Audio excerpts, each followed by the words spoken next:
Timu 20 nizo zibiri zitabira mu mpaka z'Zambara Independence Cup, aho timu ya TK esingire aba Tiles and Terrazzo mu zakamaririzo na goli 3-1.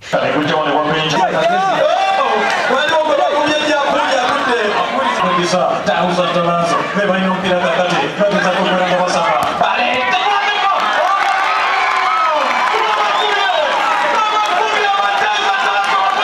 omuzano ogu guzanirwa habitara kandi ecweka cyo kubanza chwire na gole mu haryemwe, ecweka cha kabiri timu ya TK yonjiremo amani nukwe kusinga omuzano ogu na goli 3-1. bakalani ekifanya cyabya dabulu n'abavuze bwa kiro teka kwetu turi kuki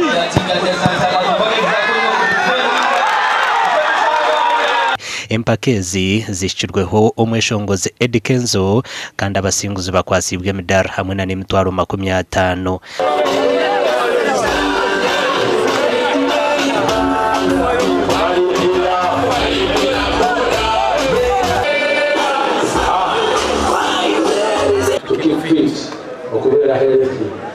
Muje, come and play, come and compete with your friends.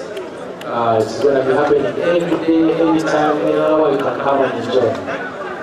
Tuja kubanga tukulira udala mpaka sawa na tumeleza angame kamba sawa kabo ugochi. Ahabwa TV West ndi Elias Rutugusa.